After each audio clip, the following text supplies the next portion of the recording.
Vamos transmitir. Tudo bem, Débora? Débora não está me ouvindo, deixa eu liberar o som. Boa noite, Débora.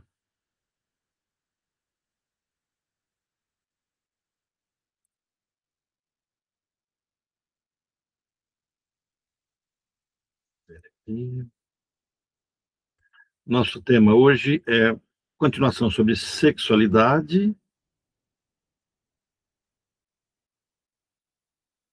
neurose e resistência cultural.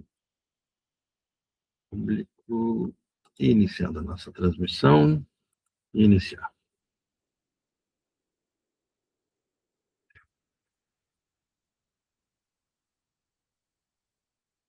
Deixa eu só ajustar a visualização aqui.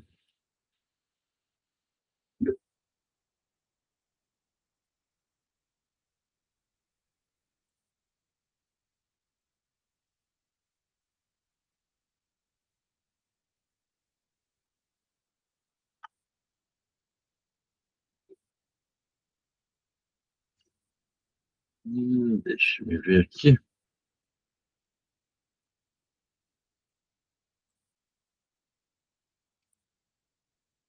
Eu estou seguindo um novo sistema aqui, vamos ver se vai dar certo. Se não der certo, a gente descobre. Estou transmitindo em duas frentes aqui.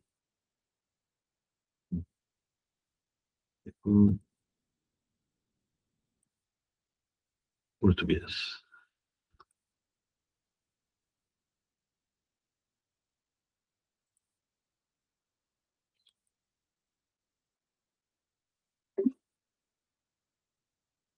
Está só gravando de uma aqui, transmissão. Ok, está perfeito.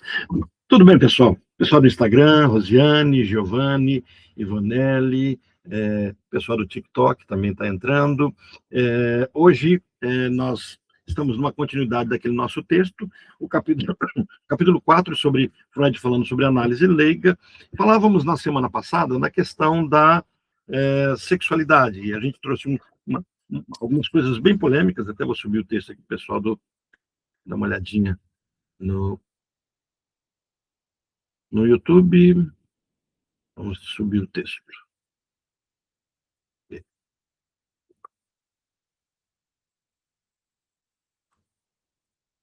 Débora, você conseguiu baixar o texto? Oi. Conseguiu? Ah, que bom. Ótimo, ótimo. O texto que eu mandei para vocês, ele é o capítulo 4, a sexualidade, neurose e resistência cultural, foi o tema que eu acabei trazendo, dando para esse texto,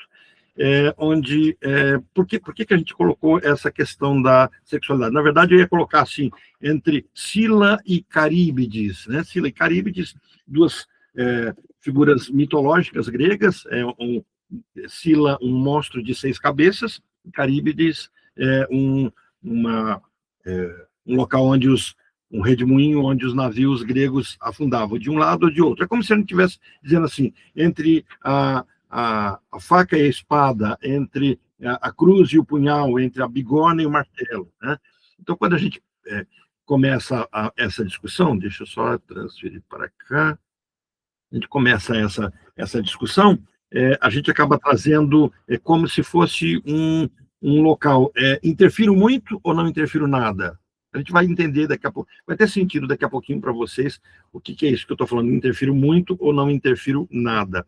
Porque a gente vai falar sobre a construção da identidade da criança a partir de sua sexualidade. E a grande discussão que fica é, bom, o que a gente faz com tudo isso? A gente interfere na criança ou a gente não interfere e deixa ela o mínimo reprimida possível? Tem um outro texto onde Freud vai falar desse mesmo tema, ele vai dizer assim que não há pedagogia suficiente que dê conta de não traumatizar a criança. Que a gente tenta, até dizer assim, alguns tentam fazer uma psicanálise pedagógica, não vamos traumatizar as crianças. Então, assim, não tem jeito, as crianças serão traumatizadas de alguma forma e precisam ser traumatizadas.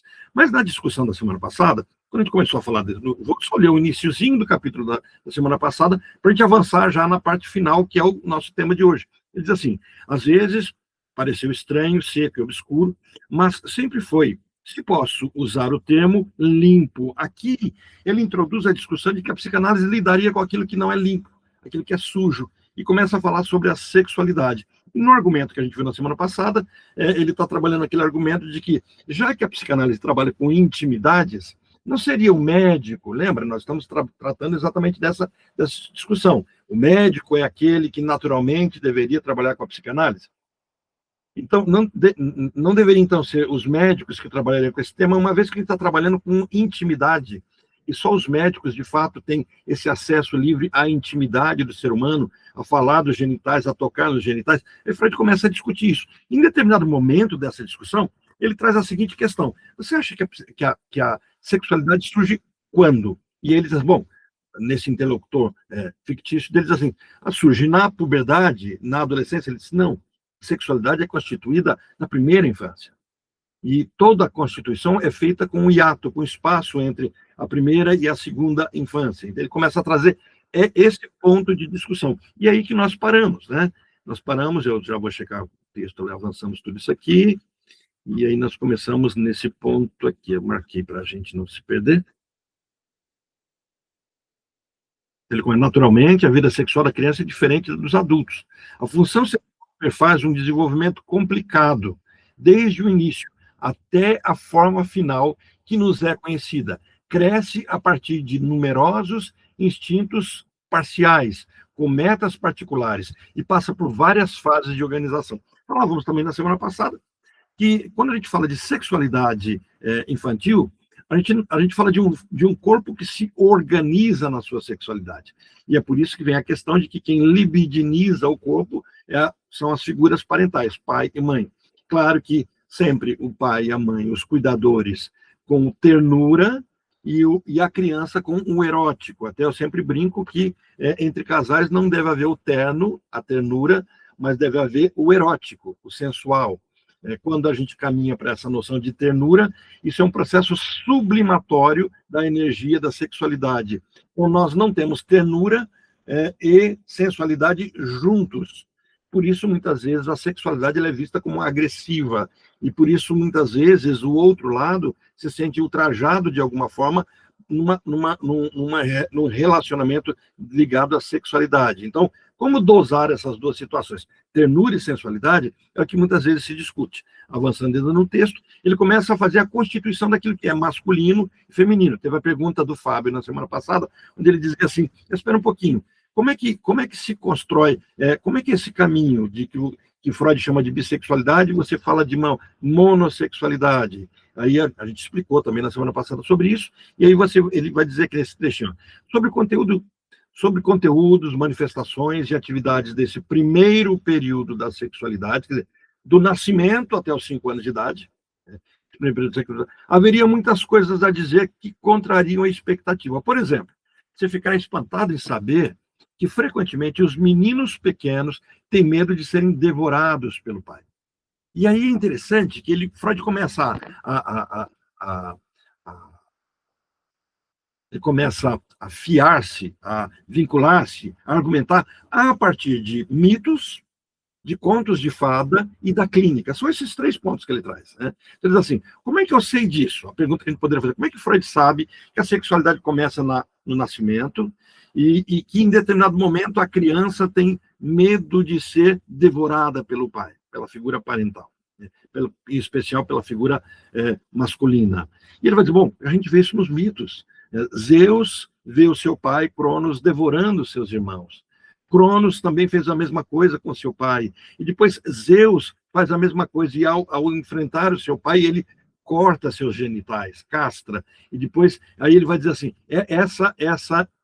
essa figura mitológica expressa um desejo e temor, tudo ao mesmo tempo. Então, agora, a criança, por um lado, deseja isso e deseja, ao mesmo tempo, proteger-se dessa cena, castrando o castrador. Não fiz a brincadeira ainda comigo, no momento do xiste, né? O cabelo está um pouquinho diferente agora, né? Eu tentei tirar todo o amarelo do cabelo, ainda faltava muito, né? Consegui zerar o máximo possível. O barbeiro falou assim, não quer que passe logo a gilete? Eu falei, não, calma.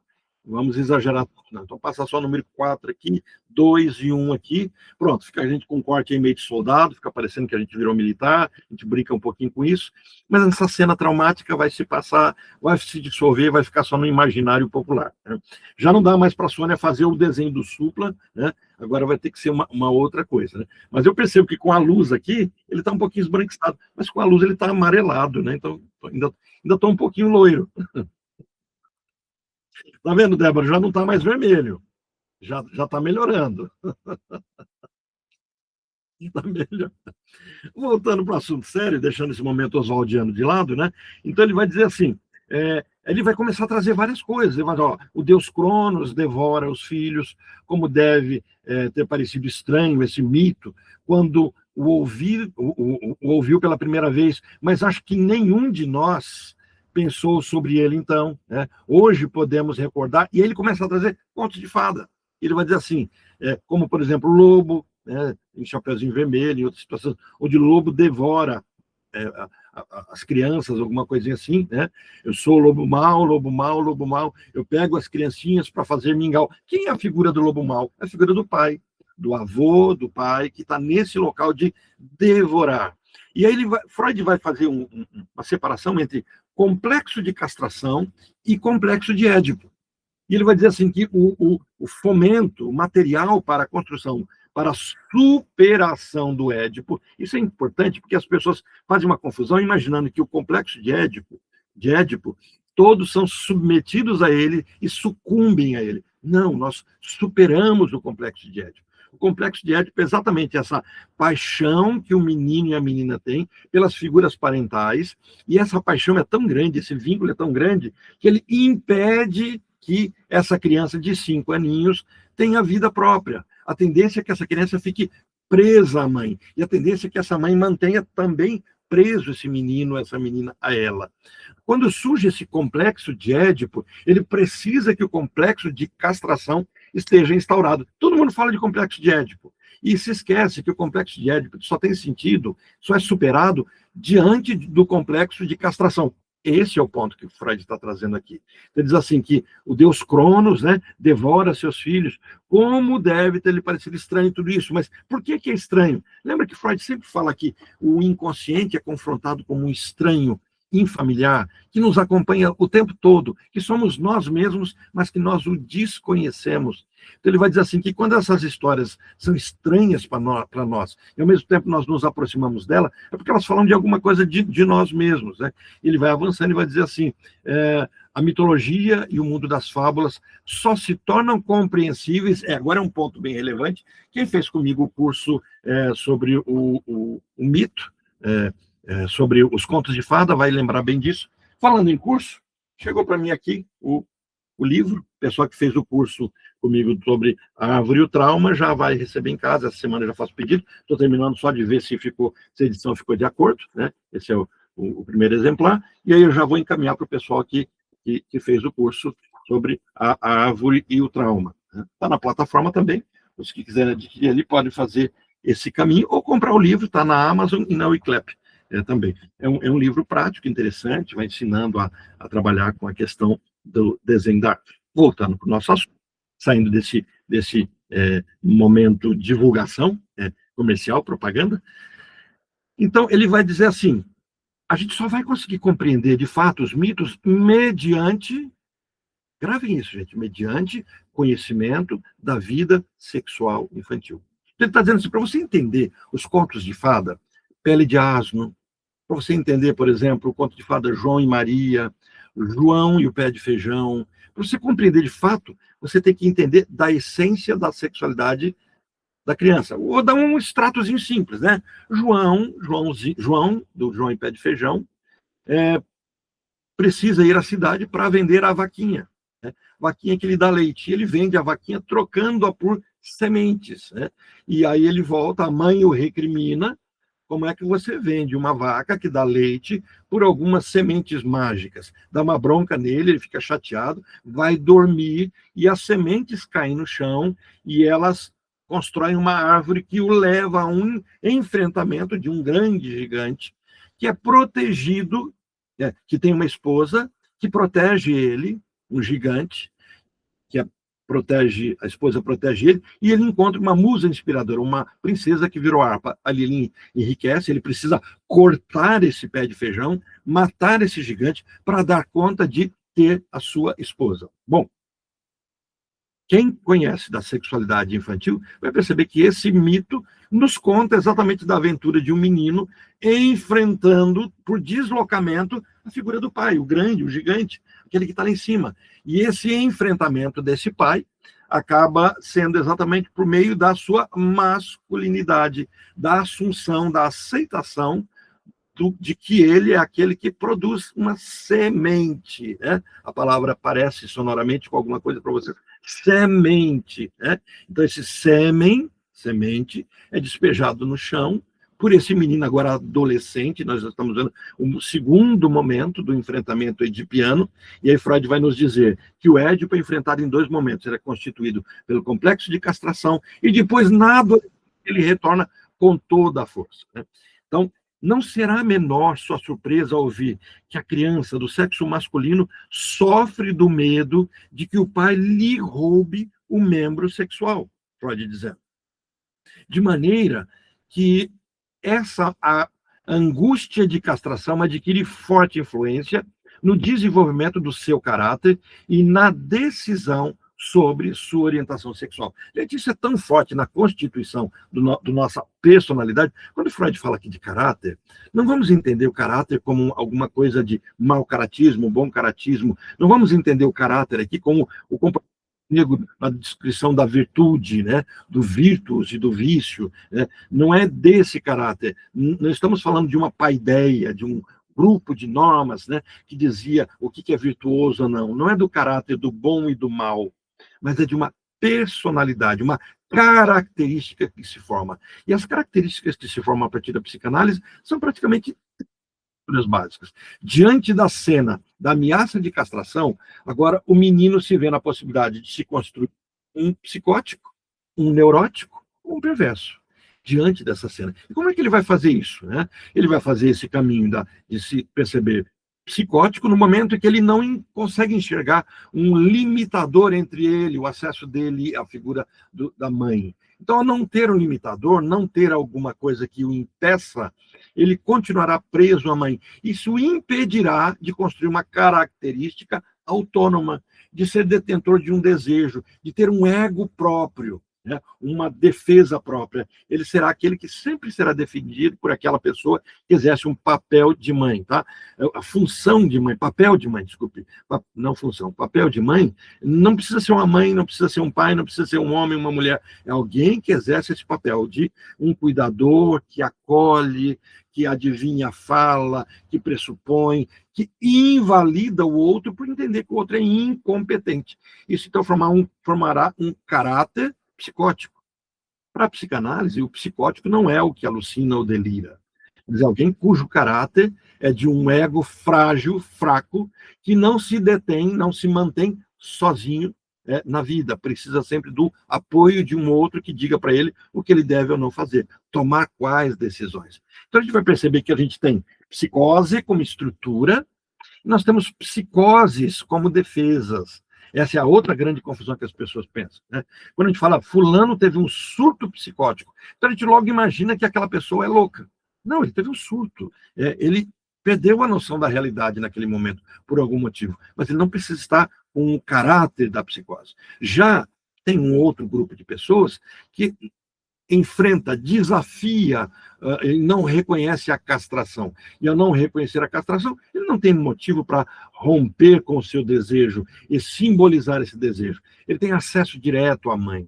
Então, ele não faz a busca do João e o pé de feijão, que busca a mãe em 3 formatos. A mãe que o protege diante do pai, que é a esposa do gigante, e a mãe que se transforma no seu desejo, é um deslocamento para a princesa da harpa, e agora ele pode viver o seu erótico, o seu sensual, sem que isso lhe traga culpa, e ele não faz um enfrentamento.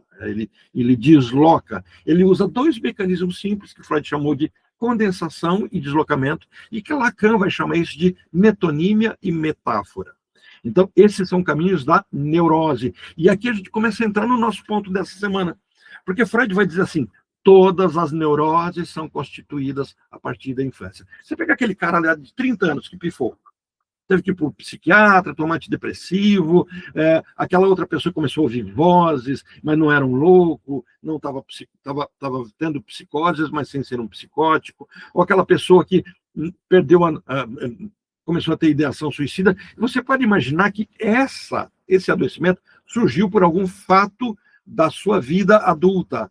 Freud está nos propondo a pensar, e ele já pensava isso lá em 1895, quando ele escreve sobre as histéricas, quando em 1900 e alguma coisa ele começa a escrever também sobre todos esses comportamentos obsessivos. Agora, em 1926, ele está trazendo isso com clareza. Todo o nosso comportamento neurótico surge nessa primeira infância. Então, ele vai falar isso dessas neuroses infantis, umas psiconeuroses, que ele vai diferenciar da neurose atual. O que é uma neurose atual? Você está dirigindo um carro, de repente atropela alguém, isso te causa um sofrimento muito grande, você não dá conta mais de dirigir um carro. Surge então um processo neurótico que acompanha de toda uma linguagem neurótica, mas não é estrutural, é de algo que você não deu conta de lidar com aquela situação traumática. E nós temos a figura do trauma instalado, teríamos talvez até a linguagem do trauma, né, que hoje a medicina hoje chama de TEPT, né, que seria o estresse pós-traumático, mas que a psicanálise vai chamar de neurose de guerra ou vínculo com a pulsão de morte. Então, isso é uma cena. A outra cena é aquilo que me estrutura como neurótico e me coloca com defesas neuróticas da angústia de viver. A gente tem que sempre fazer uma leitura freudiana do contexto todo, porque na perspectiva dessa filosofia, entre aspas, freudiana, psicanalítica freudiana, ele vai deixar muito claro que a felicidade é uma ilusão. Ah, meu sonho é ser feliz. Isso é uma ilusão. Orlando, você está dizendo que não existe felicidade. Não. Ilusão é aquilo que eu coloco no lugar para que a vida tenha sentido. Os neuróticos colocam ilusões para dar conta de viver o dia a dia, para dar conta de levantar, trabalhar, enfrentar adoecimento. Porque a vida é seca, é árida. A vida, como Schopenhauer diz, ela é algo que dói viver. No entanto, a gente precisa dar sentido para essa vida. Freud vai escrever sobre isso em Mal-Estar na Civilização. Ele vai dizer, vivemos um processo de mal-estar. O preço que a civilização cobra de nós para ela existir é retirar de nós a capacidade de sermos plenamente felizes. Mas nós temos a ilusão de sermos felizes. Ah, se eu ganhar na Mega Sena, pronto, está tudo resolvido. Olha, se eu me casar, é só isso que eu preciso. Ah, mas quando eu tiver filhos, minha vida vai estar plena e completa. Ah, mas se eu morasse num país de primeiro mundo, olha que maravilha que ia acontecer comigo. Percebe? Eu vou criando ilusões. Quando eu morrer e for para o céu, lá vai ser pleno. Então, Freud vai dizer assim, nós precisamos de ilusões para vivermos. Então, nunca, quando lerem na psicanálise sobre ilusão, comparem ilusão como mentira, como algo que eu tenho que evitar. Freud vai dizer assim, eu não consigo evitar, eu posso trocar de ilusão. Sabe aquele cara racionalista? Ah, eu não vou viver na ilusão da religião, eu vou ler filosofia. Outra ilusão. Ah, não, eu vou ler filosofia, não, eu vou com algo concreto. O que dá sentido para a minha vida é a política. Outra ilusão. Ah, não, eu vou me vincular à religião mesmo, porque, olha, essa vida aqui não tem mais sentido, agora, que próxima vida? Outra ilusão. Freud vai dizer assim, nós podemos trocar de ilusão, nós não damos conta de viver sem ilusão. Leiam o livro Futuro de uma Ilusão, onde ele vai falar do sentimento religioso, ele vai trabalhar esse tema, ele vai deixar claro isso, ele vai falar que muitas pessoas, em nome da razão, constroem uma nova religião chamada razão, com um Deus chamada razão. Né? E diz assim, aí os filósofos passam a ser os sacerdotes desse Deus chamado razão. Então esse homem, Freud, ateu, vai colocar no seu devido lugar os ateus que acham que, por serem ateus, são melhores que os crentes, que os crédulos. Freud diz, olha, quem não leu O Futuro de uma Ilusão, precisa ler. Se você é religioso e tem medo de ler esse livro, porque acha que esse livro pode desvirtuar seu pensamento, o primeiro capítulo ele já começa dizendo assim, não tenho pretensão em transformar ninguém em ateu, mesmo porque eu não daria conta de fazer isso. Ele diz assim, ninguém leria ele para mudar esse tipo de pensamento. Falei mais do que o Homem da Cobra. Alguém quer me interromper, falar alguma coisa, questionar? Vamos lá? A Madureira está com a gente. A Ruth está conosco. Ruth, estou com saudade de você, André. Ah, Cida Carvalho também está conosco. No TikTok, a Regina, Simplício, Luciana e uma turminha também aí, só que daí eu tenho que aprender a lidar com isso aqui, navegar um pouquinho mais as telinhas, e eu não sei mexer com isso. No Insta está lá várias outras, a Célia conosco também aqui no Instagram, a Érica Soares, Marilei, a Carla também está aqui conosco. Está aqui, está aqui. Que bom. Certo? Bom, vamos avançar mais um pouquinho? Então, olha só o que ele vai dizer. A criança do sexo masculino sofre de medo, de castração. Vimos isso. Ele diz assim, caso você se incline a supor que tudo que a psicanálise conta sobre sexualidade das crianças vem da dissoluta imaginação dos analistas, admita menos que essa imaginação gerou as mesmas produções que a atividade imaginativa da humanidade primordial, das quais os mitos, as fábulas, são o precipitado. Ele está dizendo assim, se você acha que tudo isso que eu estou pensando sobre sexualidade, sobre a sexualidade infantil, são caraminholas da minha cabeça de louco, de um analista que faz interpretações, olha o mito. Tudo que eu estou falando, os mitos falam. Tudo que eu estou falando, os contos de fada falam. Então, eu tenho corroborações sobre isso. É que ele vai colocar. Ele diz assim, a criança repetiria em seu desenvolvimento psíquico, isso é bom também a gente grifar, há um desenvolvimento psíquico na criança. Orlando, psicológico, falei isso semana passada, não façam a confusão psicologia com psicanálise. Psicologia é maravilhosa, maravilhosa. Tem, assim, um campo maravilhoso para ser executado. Né? Parabéns aos psicólogos por um trabalho lindo que eles fazem. Mas psicanalista não é psicólogo. E psicólogo não é psicanalista. Terminei de produzir um livro ontem, passei para o grupo da formação. Depois eu vou colocar ele também no Wiclap e no Amazon, quem quiser adquiri-lo como livro. É bem interessante trazendo exatamente essa discussão, de que a psicanálise tem o seu local na história, na construção do pensamento. Psíquico me remete à dinâmica, a conflito. Aquilo que é psíquico diz respeito a uma tópica freudiana. Então, quando eu falo de psicológico, está mais amplo. É comportamental, me traz mais de filosofia, traz dos pensamentos. Mas quando eu falo de psíquico, eu preciso entender que eu estou falando de um ser que tem a capacidade de se angustiar por não ser uno. Eu quero sem querer. Eu não quero querendo. Ó, percebe isso? A pessoa vai se casar, ele quer casar, mas será que eu tenho que casar mesmo? A pessoa termina o relacionamento, mas será que não ia dar certo esse relacionamento? A pessoa está no emprego e fala assim, mas será que não é melhor ficar com o certo e não pegar o duvidoso? Aí ele vai para o duvidoso e fala, meu Deus, será que eu não fiz besteira? Percebe a tanto de divisão? Isso é psíquico. E Freud está dizendo aqui, isso é construído. Nós não nascemos assim. A criança, até o Édipo, ela é una, um inconsciente aberto. Ela não tem esse nível de sofrimento. Se a criança quer, ela quer. Se ela não quer, ela não quer.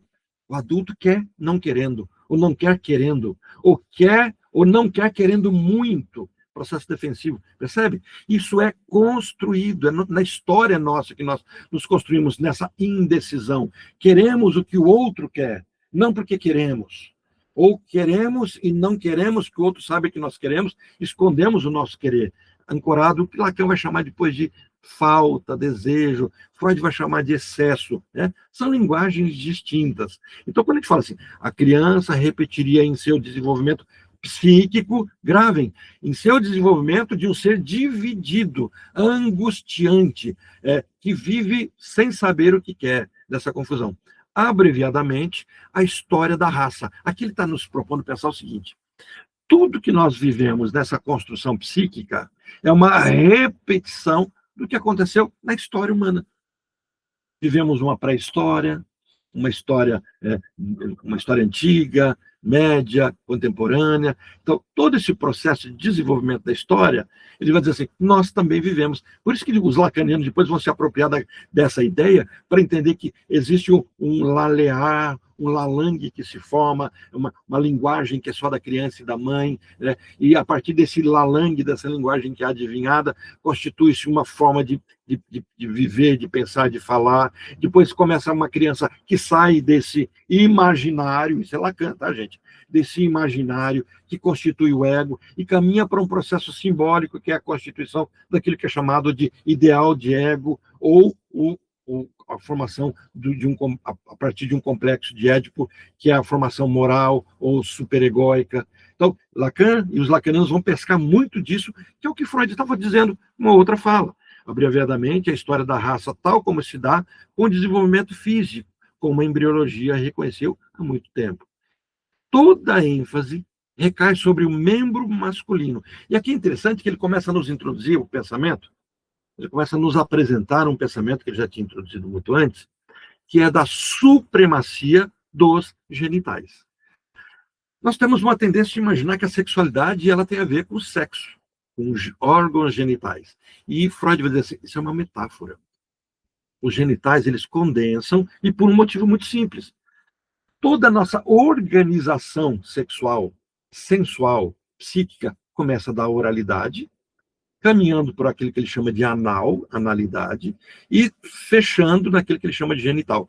Todas as 3 grandes zonas erógenas se estruturam até os 5, 6 anos de idade.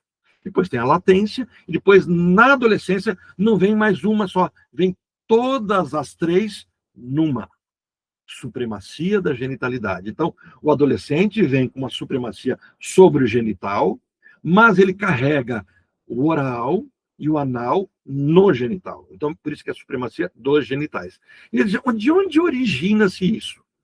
No momento em que a sensualidade está se organizando no corpo, ela não é assim, setorizada. Opa, a criança de 0 a 18 meses organizou toda a sua fase oral. Fechou, portinha fechada. Agora, vamos começar a organizar a fase anal. Começa com 18 meses, vai até 3 anos ali, fase anal. 3 anos, agora a fase genital, que começa inicialmente com a fase fálica, tem um espaço de tempo, de latência, depois se ressuscita com a fase genital de fato.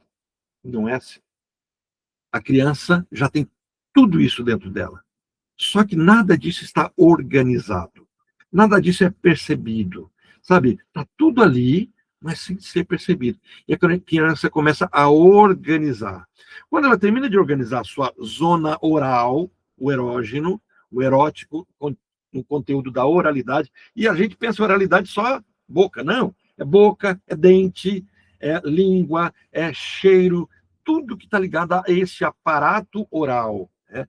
Então, existem pessoas com fixação oral, elas gostam de sentir cheiro. Outras com a fixação oral são agressivas, mordem, agridem, xingam, falam besteira demais. Né? Tudo está dentro da oralidade. Outras são envolvidas pelo toque, né? Aquela coisa bonita. É gostoso da gente, é poético. 5 linguagens do amor. Está tudo contido nas fixações, nas carências que vamos construindo nessas fixações. Mas quando a criança chega na fase anal, que é do controle, né? O nome chama como fase anal, fixação na fase anal, fixação no ânus, né? Chegou-se ao ponto de um dia, isso Freud escreve, perguntarem para eles assim, olha, os homossexuais, eles têm uma fixação anal? Aí Freud dá risada, falou, não, o local do corpo se perde. Isso é constituído no momento em que as preferências sexuais, os objetos de desejo não estão construídos ainda. Então, o local do corpo se perde e permanece ainda aquilo que é composto a partir do corpo. Por isso, aquilo que a gente falou há 3 semanas atrás, quando a gente fala de pulsão, a gente tem que entender que a fonte da pulsão é o corpo, é a fonte. Nós somos seres pulsionais, não instintuais. Nós não fazemos sexo porque temos o hormônio que nos manda fazer sexo, temos o feromônio que manda a gente fazer sexo. Nós fazemos sexo porque desejamos, porque existe uma falta ali. E paramos de fazer também porque o desejo cessa, ou porque ele se completa com uma outra coisa, porque sublimamos em excesso, porque reprimimos em excesso. Tudo isso acontece. Nós não somos seres instintuais, somos seres pulsionais. Nós não somos como os animais que vivem num instinto, num código, né, no automático. Nós somos seres simbólicos. Se a gente perguntar assim, o que a psicanálise agrega na construção daquilo que a gente chama de humano? É a percepção de que, mais do que real, que para nós é inatingível, somos seres constituídos do imaginário para o simbólico. Quando estamos adoecidos, estamos muito mergulhados no imaginário. O que é o imaginário? O que eu devo ser? O quem sou eu? Sabe, espelho, espelho meu, diga-me se existe alguém mais belo que eu com meus cabelos dourados, né, brilhando aqui, né, maravilhoso, só que não, né? Então, assim, quem sou eu nesse espelho? Quando eu faço esse caminho, eu estou buscando o imaginário. Sabe aquela perguntinha simples que a gente faz para a mãe, para o pai, quando criança? E depois a gente pode fazer para o namorado, para a namorada, para o esposo, para a esposa. Você gosta de mim? O que você gosta de mim? Eu sou bonito? Eu sou feio? Eu estou gordo? Eu sou magro? Você gosta do jeito que eu... Sabe? Isso é uma pergunta ligada ao imaginário. Por quê? Porque eu busco como me imaginam. E a minha constituição, né, dentro de toda essa constituição desse caráter, ela caminha no segundo momento para o simbólico, né? Eu saio do ego ideal, é o imaginário, e eu caminho para o simbólico, a constituição de um ideal de ego. Opa, espera um pouquinho. O que está contido em toda essa equação? Como é que eu me constituo nisso? Como é que eu posso ser alguma coisa? Como é que eu posso realizar os meus desejos naquilo que eu sou? Percebe esse plus, esse avanço, essa nova fase? Isso é que a gente chama de maturidade. Assustem. A grande maioria das pessoas caminha no imaginário. Sabe, essa onda, essa horda de pessoas que precisam ser bonitas para que alguém veja, esse narcisismo exacerbado, esse ir para a academia para mostrar um corpo, isso que a gente parece ser tão libertador, é uma prisão a uma infantilidade enorme. Eu tenho que estar em forma, não é porque é mais saudável. Eu me lembro de um paciente meu, que era um corpo bem trabalhado, bem torneado, academia todo dia, tomando anabolizantes, e eu dizia para ele assim, e o seu coração, e o seu fígado, por quanto tempo vai aguentar? Ele disse assim, Orlando, eu posso morrer amanhã, não tem problema, desde que eu morra bonito, todo mundo olhando para mim e achando como eu sou bonito. Eu falei assim, então é mais valorizado para você que o outro te veja do que você de fato viver. Percebe? É o imaginário mergulhando tudo. Espelho, espelho meu, diga-me se existe alguém mais belo do que eu. É o filme Substância. O Fábio está me orientando a assistir uma série agora, que eu quero assistir, e até depois eu quero marcar com ele para a gente fazer um bate-papo com todo mundo. É o Fábio, temos dois Fábio, o Fábio Oliveira, né? Os dois são Fábio, com o sobrenome também iguais, né? Mas assim, é o Fábio Oliveira, ele assistiu a série Beauty, acho que é esse o nome, né? Ele não está aqui conosco, senão eu ia perguntar para ele. Mas acho que a série... Alguém assistiu Beauty? Carla, Faustino, Soliane, Débora, assistiram o filme, a série Beauty? Não? Alguém do Instagram está assistindo? Assistiu essa série Beauty? Soliane, não? Então, depois eu vou pegar o trailer e vou mandar para vocês. Eu não assisti ainda, não. Mas diz o Fábio, ó, eu estou fiado na percepção dele. Tipo, a série é maravilhosa, é uma série assim para trazer uma discussão muito intensa sobre isso, tá? Então, depois, se alguém puder só lembrar e colocar já no Insta, e vai ser interessante, tá? Beauty. Bom, essa série, como substância, todos trabalham exatamente essa discussão. Eu preciso que me vejam. Ei, estou aqui. Se ninguém me vê, né? Eu preciso ir para o carnaval. Fizeram uma brincadeirinha. Foi o Fábio também que aprontou uma dessa, né? Me colocou. O povo apronta comigo, né? Pois acho que eu vou ter que fazer terapia só para resolver isso.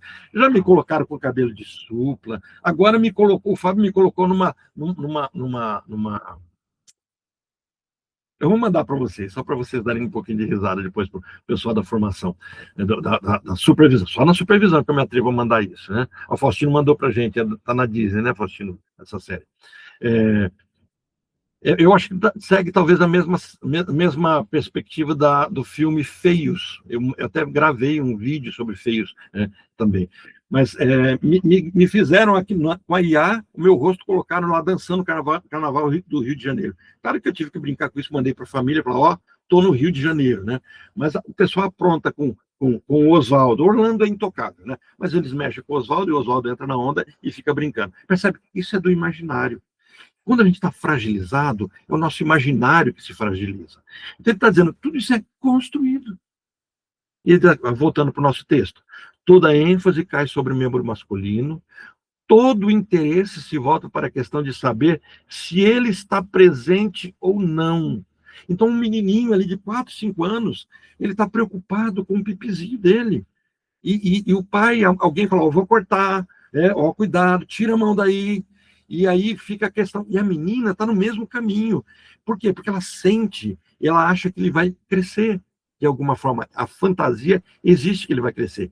E aí a vida sexual da mulher adulta, Freud vai dizer assim, que é um continente escuro. A pessoa senta a guasca no Freud, olha que ridículo, como um continente escuro. Sim, o tempo todo ele está dizendo assim, eu estou aprendendo ainda, eu não consegui decifrar. Outros vão, né? Ele diz assim, literalmente vou citar ele aqui, ó.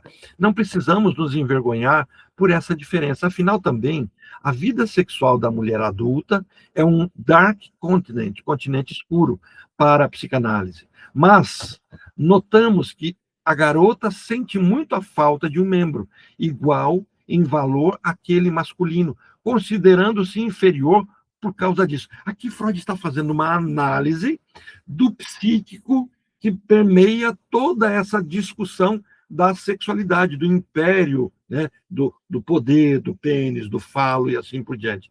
Ele está fazendo uma análise. Aí o pessoal, né, chega os feministas de plantão, senta a guasca em Freud, dizendo que Freud está sendo machista, não sei o quê. Ele está fazendo uma análise. Basta a gente dizer, não, não é bem isso, não. Olha, Freud se enganou. A Melanie Klein faz isso. Fala, Freud não tinha noção de que a mulher percebe a profundidade do seu pênis. Então, a Melanie Klein vai dizer que a mulher tem um pênis, só que para dentro, enquanto o homem é para fora. E a Klein precisa disso na teoria dela, porque ela vai dizer que os brinquedos masculinos, e aí o povo vai falar mal da Klein também, dizendo que ela é sexista, né? Os brinquedos masculinos são brinquedos que penetram buracos, passam em túneis, são carrinhos que vão à frente, enquanto que as meninas brincam de panelinha, de coisas côncavas, né? De objetos que acoplam, acomodam alguma coisa. Então, ela vai trazer exatamente essa noção de que todo brinquedo infantil remonta à constituição do próprio corpo. Né? Quem fez o curso comigo, da árvore, vai ver que o primeiro e o segundo capítulo a gente trabalha só isso. Por que, que a gente pode se projetar em objetos? Aqui no caso é a árvore, mas também em objetos de brinquedo, que a gente faz esse mesmo caminho. E aí, avançando no texto, ele diz assim, para os meninos, a mãe é o primeiro objeto de amor. Opa, aqui a gente entra naquele ponto polêmico que eu disse para vocês, olha, a gente vai entrar em algumas polêmicas bravas nesse texto, né? A gente abre, se o povo fala mal de Freud, né? Para os meninos, a mãe é o primeiro objeto de amor. Para a menina, o pai. Se uma disposição bissexual não favorece simultaneamente a atitude contrária. Então, o que ele está dizendo? Nessa discussão, é porque a gente só enxerga assim, para o menino, para a menina, mas olha como é que ele deixou bem ressalvado. Se uma disposição bissexual não favorecer simultaneamente a atitude contrária. Vamos inverter a teoria dele, vamos pensar nos últimos textos que ele escreveu, onde isso fica bem mais claro. Né? A gente tem até uma leitura de um livro sobre isso, que é até a Glaíse que dirigiu a leitura sobre esse texto. O texto ela que trouxe, e ela que foi dirigindo o grupo nessa leitura. A bissexualidade é o que ampara, o que existe, que antepara a constituição da nossa sexualidade. Então, essa bissexualidade, que eu nomeio como monossexualidade, ela tenderá a se resolver. Gravem isso, gente, porque é muito relevante. Ela tende a uma resolução. Quando alguém chega assim e fala assim, eu acho que eu sou bissexual, ele não percebe o que ele está falando em termos psicanalíticos. Ele está dizendo assim, eu ainda não tive maturidade para me definir quem sou. Nem de identidade e nem de desejo, de busca, de objeto de desejo. Ele está dizendo assim, eu sou imaturo, eu sou infantil. Então é isso que as pessoas, nossa, o cara tem mente aberta, ele é bissexual, olha, ele gosta de homem, gosta de mulher, ele não tem critério. Isso que parece ser tão maduro, para Freud era imaturidade. Por quê? Porque quando a gente está com 5 aninhos de vida, essa bissexualidade se dissolve na constituição de uma identidade. E ao constituir minha identidade, meu imaginário, simbolicamente, no segundo ato, eu terei que buscar o meu objeto de desejo. Se eu não sei qual é o meu objeto de desejo, automaticamente eu não tenho identidade. Então, a gente está muito próximo de um psicótico ou de um borderline. não dar conta de se frustrar. E o que o Freud está dizendo? O processo da maturidade de um homem, de uma mulher, é exatamente a capacidade de se frustrar. O menino se frustra por não ser mulher. A menina se frustra por não ser homem. O menino se frustra porque lhe falta o feminino. E por isso ele vai buscar. A menina se frustra porque lhe falta o masculino. E Freud vai dizendo, mas há situações em que o oposto acontece. Ele não está dizendo que é bom, que é ruim, que tem que ser tratado, que é doentio. Não, ele está dizendo, em algumas situações, a menina se frustra por não ser, a menina se frustra por não ser feminina e ser masculina. E automaticamente, talvez ela busque como objeto de desejo o feminino. E o menino pode se frustrar por não ser masculino. Mas ele terá que passar para o segundo momento, que é a constituição de uma homossexualidade. Então, Freud vai dizer assim, de uma bissexualidade, caminhamos para uma homossexualidade. Como? Na construção da nossa identidade. E aí, a partir dessa homoafetividade, onde o clubinho do Bolinha, meninos ficam com meninos, e o clubinho da Luluzinha, meninas ficam com meninas, a partir daí constitui-se uma identidade. E quando eu constituo minha identidade, por ser igual ao outro, o Coach vai dizer assim, isso constitui o reprise do self, que já foi constituído nos 2 anos de vida, agora aquilo é repisado, opa, eu estou com iguais a mim, isso me dá uma solidez, isso me torna sólido na minha decisão, agora eu vou para o simbólico e constituir meus objetos de desejo. Então, agora eu vou constituir a minha hetero ou homoafetividade. É um a posteriori. Então, primeiro me constituo numa decisão uma decisão de identidade e depois me constituo. Bom, esse é um assunto que dá pano para manga. Estou lendo Freud aqui. Se não concordou, vai lá no túmulo dele, deixa uns bilhetinhos para lá, para ele, vai no centro espírita, escreve alguma coisa para entregar para ele. Se você não acredita nisso, então você faz alguma coisa. Não é com Freud, tá? Com Orlando, não, por favor. Né? O outro genitor é percebido como rival. Então, se a Constituição, com a menina, ela trata da mãe como rival, como idêntica a ela, é nessa Constituição do rival que eu me identifico. Olha que é estranho. Eu me identifico com quem eu rivalizo e não com o meu objeto de desejo. O outro genitor, com quem eu não me identifico, com quem eu agora me identifico porque ele é concorrente, é percebido como rival incômodo. E não raro visto como fonte de hostilidade. Compreenda-me. Não quero dizer que a criança deseja apenas o genitor favorito. A espécie de afeição em que nós, adultos, gostamos de enxergar a essência da relação entre os pais e os filhos. Não, a análise não deixa dúvida de que, olha, o desejo dos filhos, os desejos do filho vão além dessa afeição, de que visam aquilo que entendemos como satisfação sensual, até onde vai a capacidade de imaginação infantil. Aí ele põe outra coisa assim, para de enfiar na sua cabeça que quando a gente fala que criança vive uma vida sexual, ele está pensando num ato de sexual genital igual do homem, da mulher. Não, é com a maturidade que ele tem do conhecimento da história dele. Só que aqui ele começa a nos levar para uma discussão do que funciona como um trauma neurótico, avançar, quer dizer, mas isso, por via de regra, não ocorre de maneira radical o suficiente. E a puberdade provoca um reavivamento. Naquele momento, 5 aninhos, a criança não detém toda a capacidade da percepção. E é por isso que a latência vem, para que ela se desenvolva, que ela construa a identidade dela, que ela possa brincar com seus amiguinhos, com as suas amiguinhas, pareça-se com eles, se vista igual, cria o vínculo. Agora, na adolescência, isso vem forte. Quando a psicanálise afirmou que a primeira escolha de objeto da criança é incestuosa, para usar o termo técnico, ela tornou a ofender os mais sagrados sentimentos da humanidade e devia imaginar que suscitaria descrença, oposição e acusação. Então, Freud diz assim, quanto mais se rebate a psicanálise, mais você prova que ela mexe com você. Mais você comprova de que tem alguma coisa nisso. Porque se não tivesse alguma coisa, você simplesmente desprezaria isso. Aí eu Estou querendo, pelo menos, entrar na questão da neurose hoje. Então, voltemos, então, para a nossa principal testemunha sobre os tempos primitivos, a mitologia. Ele vai falar dos mitos, né?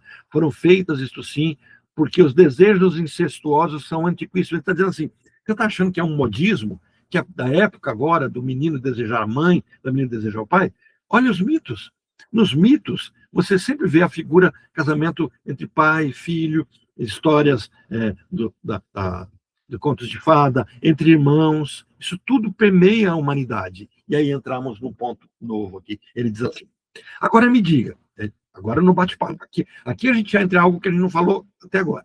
Agora me diga, que certeza você pode oferecer quanto aos resultados analíticos sobre a vida sexual da criança? Sua convicção baseia-se apenas na concordância com a mitologia e a história? E Freud diz assim, de maneira nenhuma. Ela se baseia na observação direta. Foi assim. Inicialmente, inferimos o conteúdo da infância sexual nas análises do adulto. De onde é que Freud pegou essa loucura dele? Na análise, na discussão dos seus pacientes. E depois, o que ele descobriu? 20, 40 anos depois, né, que esses adultos, tendo filhos, foram vendo isso nos seus filhos. Ele entrevista essas pessoas 20, 40 anos depois da sua primeira infância, e agora ele consegue ver isso em crianças. E aí ele traz um outro ponto. Que o pessoal acha que Freud era contra a análise de criança. Olha só. Como? Você tomou em análise crianças pequenas, crianças com 6 anos de idade? Isso é possível? Não é algo arriscado para elas?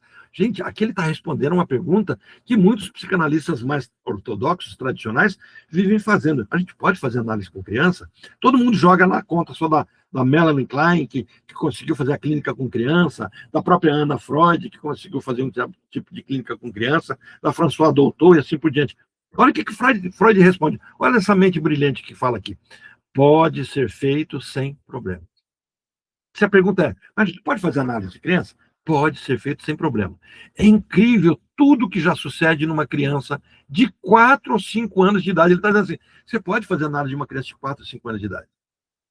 E é interessante que ele vai dizer que a latência, que a gente atribui a uma época escolar, ele vai dizer assim, é o período de maior emburrecência do ser humano. Porque a gente apaga um monte de coisa. As crianças são mentalmente bastante alertas nessa idade, 4, 5 anos. O primeiro período sexual é também uma época de florescimento intelectual para elas. Aí eles têm a impressão de que, ao entrar no período de latência, elas também se tornam mentalmente inibidas, mais tolas. Muitos também perdem algo do encanto físico.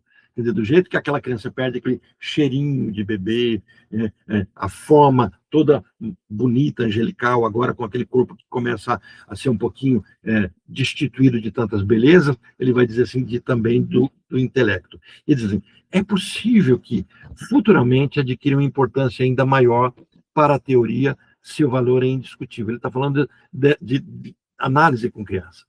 Vai ter um valor muito grande no futuro. Olha a mente de Freud, diz assim, vocês vão no futuro falar disso ainda. E ele diz, surpreendemos em seu trabalho os fatores que conformam a neurose e não podemos deixar de reconhecê-los. Não há dúvida de que no interesse da criança, a influência analítica deve ser combinada com medidas pedagógicas. Essa técnica ainda aguarda aperfeiçoamento. Então, assim, mas quem vai poder utilizar a psicanálise para melhorar a educação das crianças? Eu falo assim, muita coisa vai ter que amadurecer para que a gente possa fazer isso. A gente está falando de 1926, tá, gente? Mas o interesse prático é despertado pela observação de que grande número das nossas crianças atravessam uma fase nitidamente neurótica em seu desenvolvimento. Dizendo assim, grande número das crianças enfrentam traumas, neuroses, problemas na primeira infância. E depois isso some. Tem um outro texto que ele deixa isso mais claro ainda. Depois isso some. Só que agora, quando a gente se torna adulto, é o que o Lacan vai chamar do après-coup, né? O a posteriori. Ele vai dizer, agora, numa situação de adulto, isso vem e vem com força. A gente não sabe de onde vem essa força. Cenas que, como adulto, a gente lida e fala assim, gente, por que isso me machuca tanto? Não tem proporção para se machucar tanto. Mas machuca. Por quê? Porque me leva para uma cena muito antiga. Então ele diz assim: desde que aprendemos a observar mais agudamente, inclinamos-nos a dizer que a neurose infantil não é exceção, mas regra. A neurose infantil não é exceção, mas regra. Como se dificilmente pudesse ser evitada no caminho que vai da disposição infantil inata à sociedade civilizada. Na maioria dos casos, esse acesso neurótico dos anos da infância, ele é superado espontaneamente. Ele não poderia, por via de regra, deixar seus traços também em pessoas medianamente sadias. Por outro lado, em nenhuma das que vêm a se tornar neurótica, deixamos de encontrar laços com a doença infantil, que pode não ter sido muito evidente na época. Ele está dizendo assim: quando você vê uma pessoa obsessiva, histérica, borderline, bipolar, ou maníaco-depressivo, ou psicótico agora, se você olhar, tudo isso já aconteceu quando ela era criança, só que a gente não percebia. Por isso, na análise, nós voltamos à infância. Porque a gente volta. Onde é que se estruturou isso? Onde é que esse seu jeito de ser se montou, se organizou? De modo bastante análogo, ele vai dizer assim, que os médicos também acreditavam que muitas doenças no adulto, elas têm uma pré-doença na infância. Na infância aquilo já aconteceu. E agora, na vida adulta, isso retorna com força. Agora retorna a sua pergunta sobre a certeza. De modo bastante geral, direta observação analítica das crianças nos convenceu de que havíamos interpretado de forma certa as comunicações dos adultos sobre a infância. E aqui ele vai listar para a gente o que pode traumatizar uma criança. Então, a partir do material da análise, havíamos reconstruído certos eventos exteriores que a memória consciente das pessoas doentes não conservaram. Então, ele vai dizer assim, a pessoa está doente, começa a análise e a gente consegue resgatar. Só que ela tinha esquecido tudo isso. Ela tinha esquecido, mas estava ali. Informações dadas por parentes e babás corroboram com isso. Trouxeram a prova irrefutável de que tais ocorrências inferidas realmente haviam se dado. Naturalmente, não chegamos a isso com frequência, mas quando sucedeu, produziu uma formidável impressão. Então é preciso que saiba que a reconstrução correta de tais vivências infantis, vamos separar aqui para a psicanálise, vivência é diferente de experiência. Vivência é tudo pelo que você vivencia, você passa. Experiência é quando você dá conta de tomar essa vivência e expressá-la. Se você consegue falar sobre algo, você está experienciando, você está experimentando. Então, nós estamos repletos de vivências, das quais nós não damos conta de contar.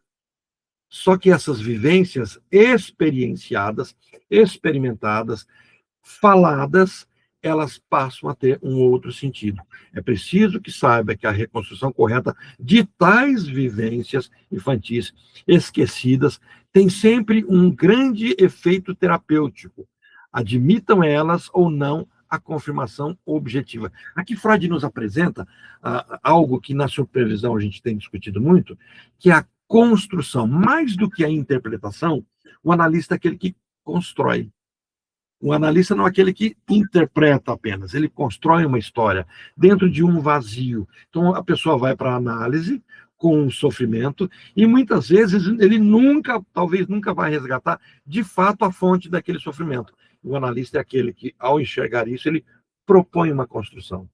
E se ele propuser e a construção não for aceita, ele explora porque não foi aceita. E se for aceita de pronto, ele explora porque foi aceita de pronto, né?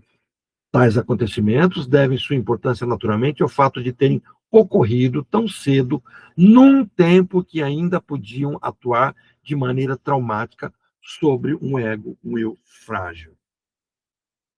Aí vem a pergunta, e essa parte eu queria, né, nós estouramos nosso 1 hora de TikTok, o TikTok acaba em 1 minuto, e aí o pessoal que está no TikTok, eu vou terminando aqui, eu volto de novo para o TikTok, e ele vai dizer assim, e de que espécie são os acontecimentos que devem ser encontrados através da análise? Quer dizer, quando eu olho para esse passado, o que eu tenho que buscar? De que espécie que eu estou buscando?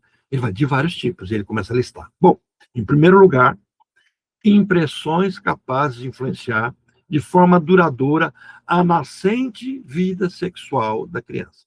Aí ele lista aqui, gente, bem interessante. Primeiro, que tipo de busca que a gente acaba tendo que fazer? Observações da atividade sexual entre adulto. A criança, um olhinho o tempo todo. Um beijo, um toque, um olhar, uma forma diferente. Opa, deixa eu só voltar aqui para o TikTok.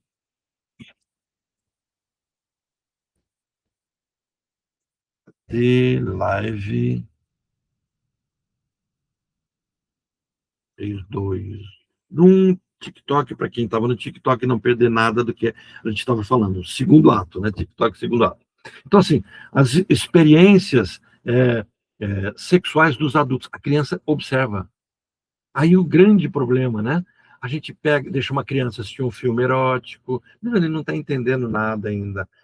Aí vem um outro ponto. Isso não é entendido, mas fica ali. Sabe, é um conceito do próprio pensamento. O pensamento tem aquilo que a gente chama de tudo que vem à atenção, então a gente capta todas as coisas, e depois a gente tem a percepção de algumas coisas. Tudo passa pela nossa mente, a gente peneira, e algumas coisas estão ali, a gente não percebe, mas nós tivemos uma atenção focada nessas coisas que aconteceram nesse pensamento. Então, diz assim, a criança observa isso fica guardadinho ali. Segundo, experiências sexuais próprias com o adulto. A história de abuso. Então, se uma criança é tocada de uma forma diferente, de uma forma libidinosa, com lascívia, com um desejo, a criança pode não dar conta daquilo naquele momento, mas aquilo fica guardado. E aquilo guardado, né, eu me lembro do caso de uma paciente que, quando tinha 9 anos, o tio tocou ela de uma forma estranha. Ela fingiu que estava dormindo. Fingiu que estava dormindo. O tio tocou ela, foi embora. Ela contou para a mãe dessa cena. A mãe invalidou a fala dela. Passa-se muitos anos, ela se casa. Em determinado dia, o marido faz uma brincadeira erótica com ela. E essa brincadeira erótica remete ela exatamente à cena de 9 anos de idade. Aquela cena que foi guardada ali, não tinha tanto peso, porque ela não entendia. 9 anos, a mãe não deu muito crédito. Esquece, ignora isso, você sonhou com isso. Isso ficou guardado. Agora, numa cena atual, Lacan chama isso de a posteriori. Ele vai deixar claro que os traumas não são constituídos no ato do trauma. Porque quando a situação traumática acontece, nós não temos material psíquico para significar aquilo.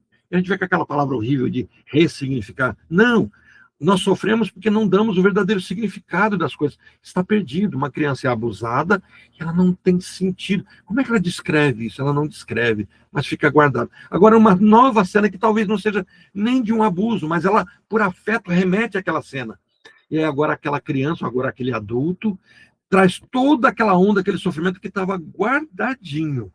Ele vem com muita intensidade. Agora, esse adulto não sabe dizer o que é que está vindo, por que vem com tanta força. Então, ele vai dizer assim, experiências sexuais próprias com adulto.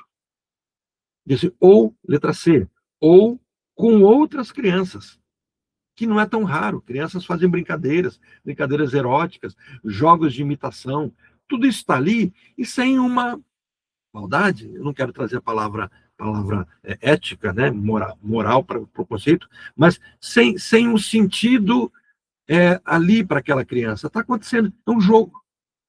Aí Orlando, essa criança é inocente, ela não sabe o que ela está fazendo. Sabe, tanto sabe que ela faz escondido.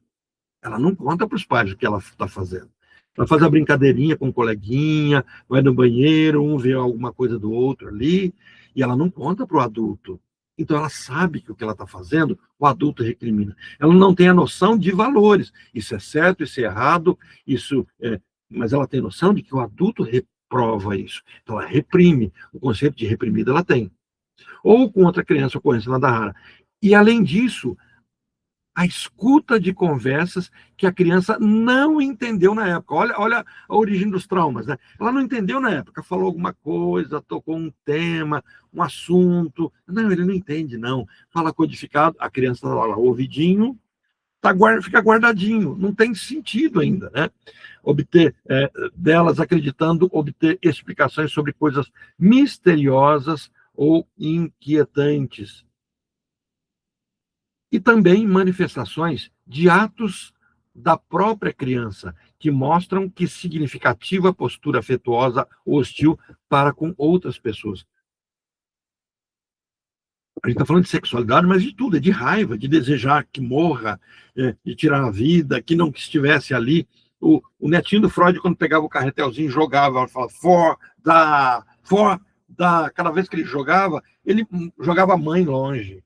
Ele atacava a mãe, depois ele trazia com carinho, dá, e jogava de novo, dá. Então ele vivia todo esse processo pulsional de raiva. Quando a mãe vem, ele tira o carretelzinho, não quer mais saber dele, e fica com a própria mãe. Para Freud fica claro que o carretel era objeto transitório, era uma forma dele vincular-se à mãe. Olha como Freud diz assim: tem importância especial na análise fazer com que seja lembrada a atividade sexual esquecida da criança, justamente com a intervenção de adultos que a ela pôs fim.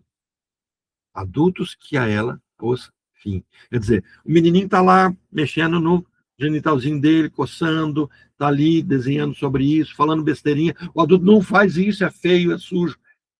Essas cenas precisam ser trazidas. Quer dizer, essa castração. Em que consiste a atividade sexual da criança nesse período, que, conforme diz, foi ignorada antes da psicanálise? Estranhamente, é o que mais comum e essencial nessa atividade sexual não foi ignorado. Ou melhor, não é estranho, pois não podia ser ignorado. Quais?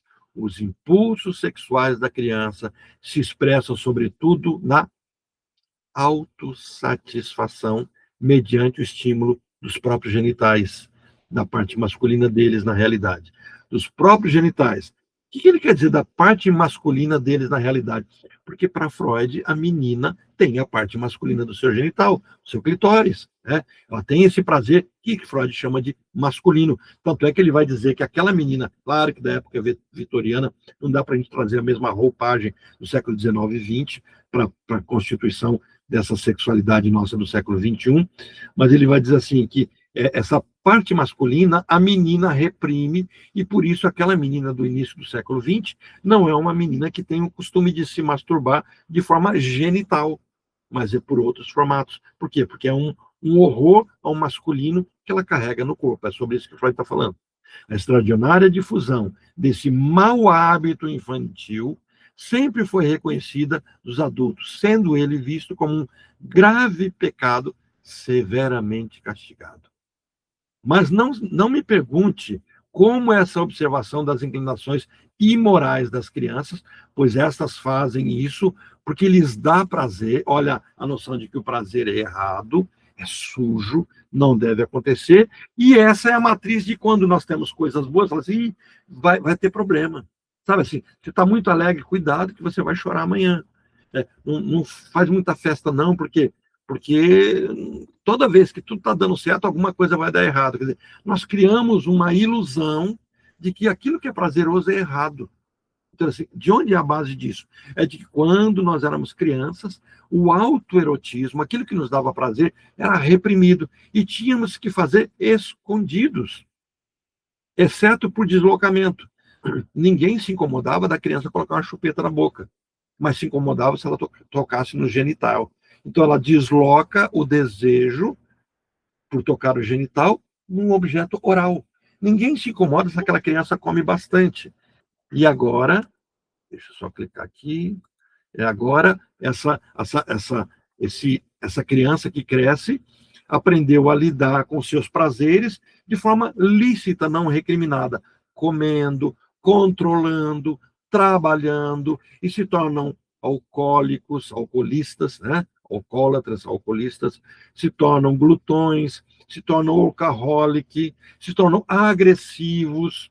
Tudo por quê? Porque havia uma repressão do autoerotismo, como se fosse possível proibir algo que traz prazer. Então, estas fazem isso porque lhes dá prazer, como elas próprias afirmam, pode se conciliar com a teoria da inata pureza e assexualidade infantil. Não, a criança ao sentir prazer. E como é que a criança sente prazer, por exemplo, quando o dentinho está nascendo? Coçando o dente, mordendo, agredindo. Então, a energia sexual daquela criança é voltada para a agressividade. Por isso que a gente sempre fala assim, alguns casais fazem sexo gritando um com o outro, brigando com o outro, discutindo um com o outro. Está gastando aquilo que daria para ser gasto na vida sexual, erótica, no erotismo, no genital, gastando na oralidade. Um fala mal do outro, fala sobre o outro, xinga o outro, grita com o outro. Isso é sexo. Até eu brinco de vez em quando, falo assim, está fazendo muito sexo, a pessoa diz, estou discutindo bastante isso. Então, discuta menos para sobrar energia para uma vida de fato madura, porque a sexualidade que o adulto aprende a lidar, ela traz de tudo isso.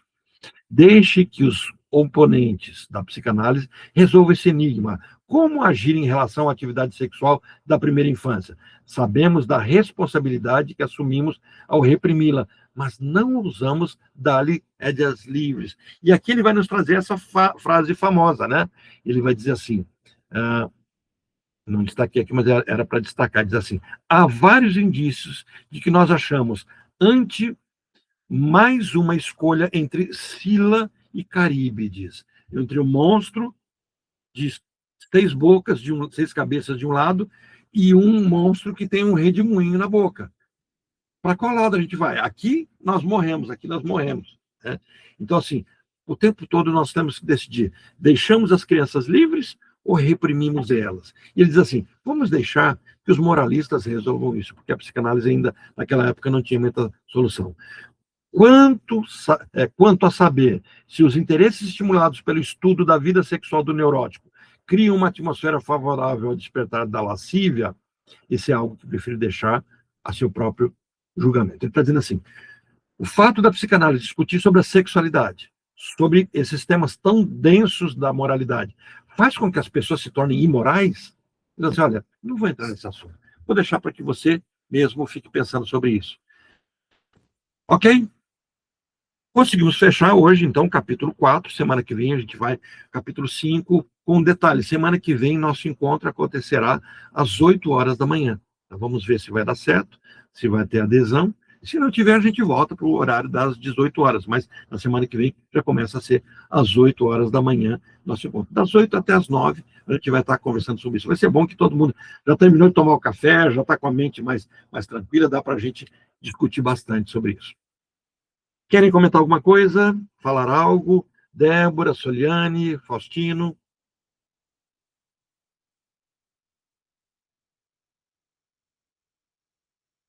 Ok?